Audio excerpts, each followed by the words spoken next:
पूर्णिया में किराना और पान की दुकान में चोरी, 50,000 नगद और 1 लाख का सामान ले गए चोर। बीती रात चोरों ने पूर्णिया कोर्ट स्टेशन रोड पर स्थित 2 दुकानों में सेंधमारी की, जहां उन्होंने शटर के ताले को तोड़कर 50,000 रुपए नगद और लगभग 1 लाख रुपए के सामान पर हाथ साफ किया। चोरों ने जिन दुकानों को निशाना बनाया उनमें एक किराना दुकान और एक पान की दुकान शामिल है। सुबह मॉर्निंग वॉक पर निकले कुछ लोगों ने टूटा ताला देखकर दुकानदारों को सूचित किया। पीड़ित दुकानदार मोनी ने कहा कि देर रात हम दुकान बंद करके घर चले गए थे। आज सुबह जब मैं और मेरे पति दुकान पर पहुंचे तो देखा कि ताला टूटा हुआ था। अंदर जाने पर सारा सामान बिखरा हुआ था और हमारे 50,000 रुपए नगद के साथ 1 लाख रुपए का सामान गायब था। मोनी ने बताया कि चोरों ने अन्य दुकानों में भी चोरी की कोशिश की, लेकिन वे सफल नहीं हो सके। उन्होंने ये भी बताया कि 1 साल पहले उनकी दुकान से 3 लाख रुपए की चोरी हुई थी। स्थानीय दुकानदारों का कहना है कि क्षेत्र में स्मैक व्यापारियों का आतंक है, जो अक्सर दुकानों को निशाना बनाते हैं। उन्होंने पुलिस की गश्ती बढ़ाने की मांग की है,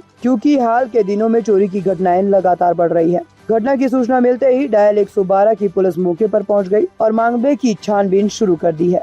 सामान सब चोरी हो गया, इससे पहले भी 2-3 बार चोरी हुआ है और ये मार्केट में चोरी होते ही रहता है।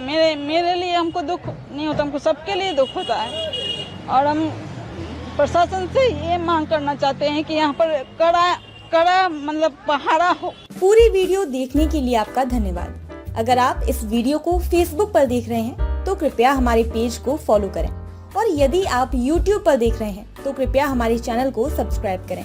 आप अपने दोस्तों में या फिर फेसबुक और व्हाट्सएप ग्रुपों में महत्वपूर्ण खबर यानी अफवाहों से दूर सटीक और सही जानकारी वाली इस खबर को साझा करना ना भूलें, ताकि वे भी सटीक और विश्वसनीय खबरों से अपडेट रह सकें।